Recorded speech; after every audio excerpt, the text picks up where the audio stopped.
Tua palavra é luz no meu caminho, luz no... Caríssimos irmãos e irmãs, que bom te encontrar mais uma vez neste domingo, 26º domingo do tempo comum.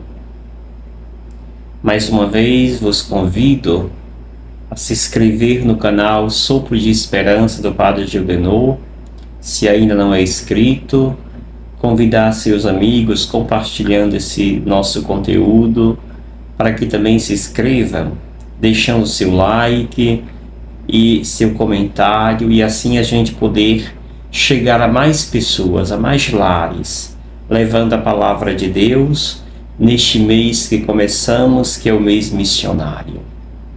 Comece o seu dia respirando consciente, colocando a sua atenção na sua respiração. Coloque a sua mão sobre o seu umbigo e sinta esse movimento do inspirar e do expirar. Quando o seu diafragma levanta e desce. Esse movimento é libertador. Faça essa experiência várias vezes durante o dia, sentindo, deleitando esse movimento sagrado, que é o movimento da sua respiração.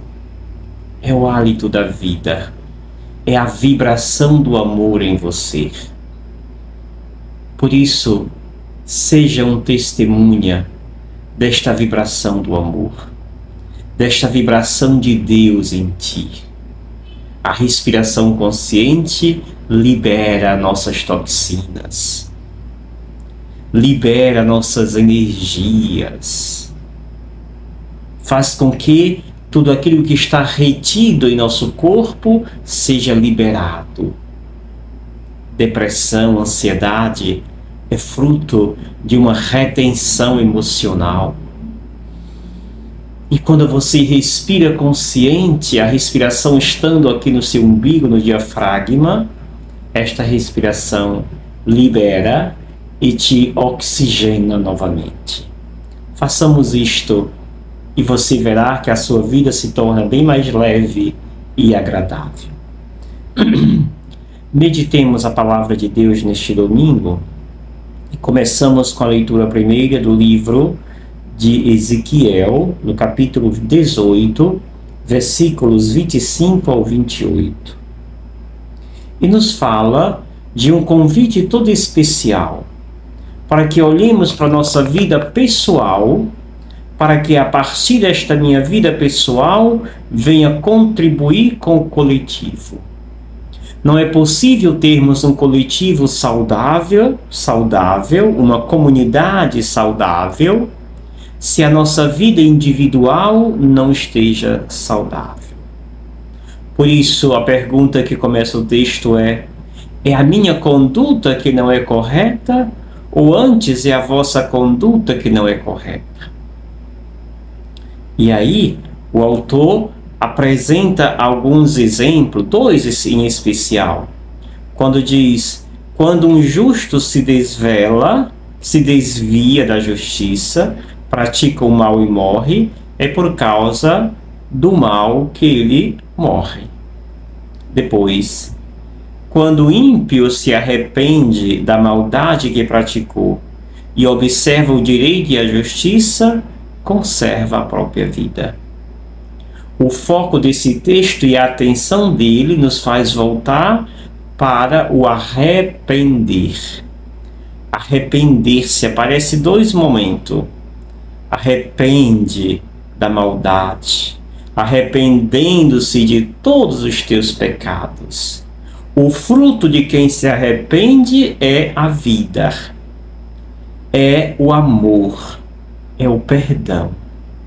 Por isso o convite desse texto é: arrependei-vos de tudo aquilo que nos atrapalha pessoalmente, na minha relação com Deus, nesta relação vertical, mas também na minha relação horizontal com os meus irmãos.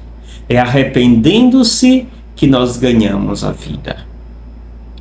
O texto do Evangelho que nós meditamos, que nos é dado hoje, é Mateus, capítulo 21, versículos 28 ao 32, que diz: Naquele tempo, Jesus disse aos sacerdotes e anciãos do povo: Que vos parece?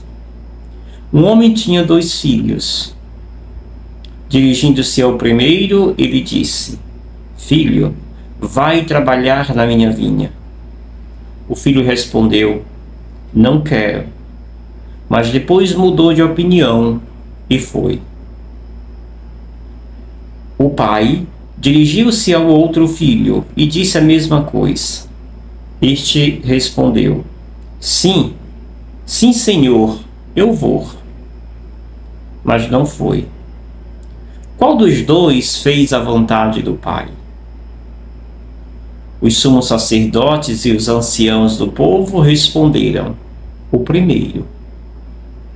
Então Jesus lhes disse: Em verdade vos digo, que os cobradores de impostos e as prostitutas vos precedem no reino de Deus. Porque João veio até vós num caminho de justiça e vós não acreditaste nele.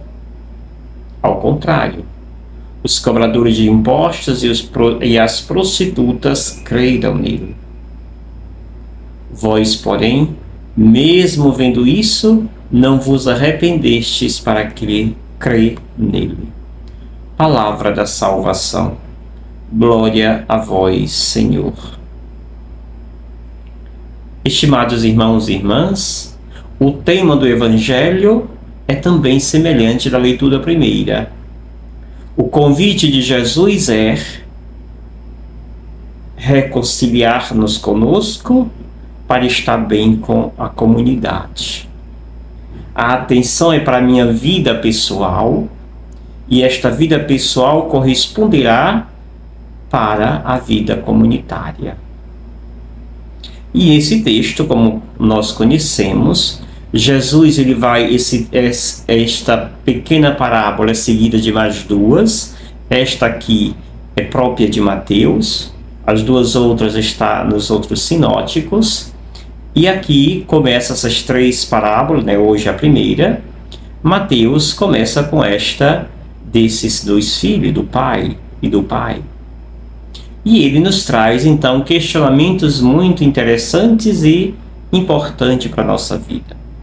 A primeira coisa a tornar claro é quem são esses filhos, ou como nós podemos caracterizá-los. O primeiro é bom e o ruim não presta, e o terceiro não presta, o segundo não presta? Ou nenhum dos 2 são pessoas boas? O primeiro filho, se for pegarmos ao pé da letra, ele se apresenta como um grande hipócrita. É aquele que diz: sim, eu vou, melhor, eu não vou, mas depois decide-se diferente e vai. Ou seja, é alguém que tem 2 caras. Hipócrita é aquele que se apresenta de um jeito diferente, usa de uma máscara. Ora estou de um jeito, ora estou de outro. O segundo filho, ele se apresenta como alguém insolene. É aquele que diz: sim, eu vou, mas depois não vai.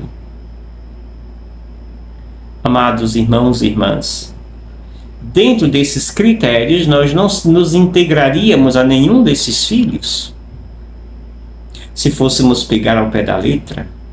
E aqui parece também ainda que o pai não tem tanta autoridade sobre esses filhos. Mas não é esta a questão que o autor evangelista quer nos trazer. A questão é outra. Aqui ele vem nos chamar a atenção para a importância do olhar para Deus. Aqui nós podemos dizer que se apresenta 2 olhares. O olhar daquele que persiste no pecado e o olhar daquele que passa pelo pecado, mas abandona e abraça a graça de Deus. São esses dois movimentos de olhares que nós somos chamados a rezar esse texto. E nos perguntar: aonde eu estou? Permaneci no mundo do pecado ou dei passos e avancei para a graça de Deus? O primeiro filho, diz o texto, disse a princípio: não quero, não vou, mas depois vai. Sim, Senhor, eu vou, mas depois não vai, diz o segundo. E aí Jesus pergunta aos endereçados, aqueles que lhe endereçam este testemunho, que são os sumos sacerdotes, os sacerdotes e os anciãos do povo: qual dos dois fez a vontade do Pai? O primeiro, responde os sacerdotes e os anciãos. E Jesus então aproveita essa resposta deles para falar daquilo que neles não se deu, não aconteceu. Quando ele então recorda Jesus: em verdade vos digo, os cobradores de impostos e as prostitutas vos precedem no reino dos céus. É muito sério o que diz Jesus. É como se ele chegasse para nós que parecemos tão santinhos, tão puritanos. Jesus diz: você não é santo, puro, coisa nenhuma. As prostitutas vos precederão. E aí hoje, com certeza, muitos daqueles que condenam o Papa Francisco, muitos daqueles que falam de coisas, de temas moralistas que a sociedade discute e que condenam, iriam se enquadrar nessa resposta que vai dar Jesus. As prostitutas e os pecadores vos precederão.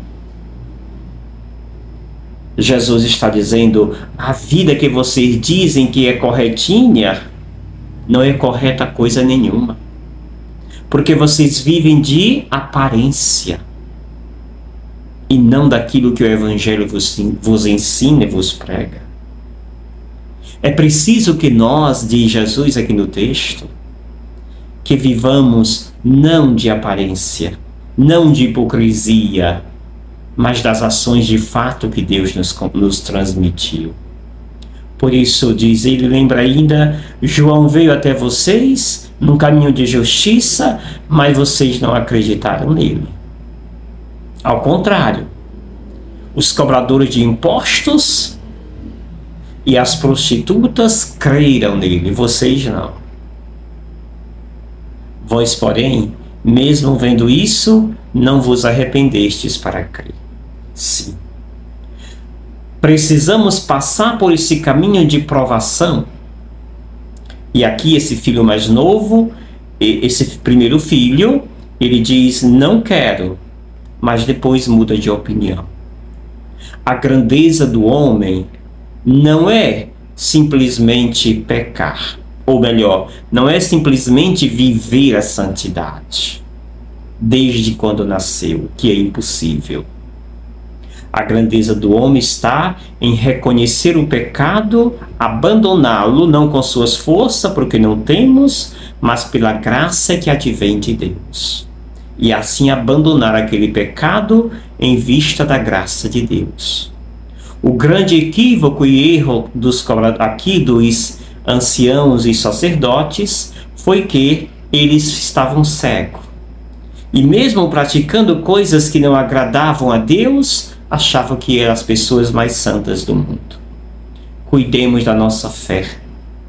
Cuidemos da nossa postura de homens e mulheres de Deus, para que não sejamos cegos e fazer o nosso mundinho particular e achar que o nosso mundinho particular é o perfeito, o dos outros não presta. É perigoso quando assim nos comportamos. A liturgia da palavra termina com recomendações muito claras de Paulo, quando nos convida a nos tornar e viver aquilo que Cristo viveu. Viver especialmente a humildade, a caridade. Humildade e caridade se confundem na vida dos santos. E é isto que nós precisamos buscar e praticar no nosso dia a dia.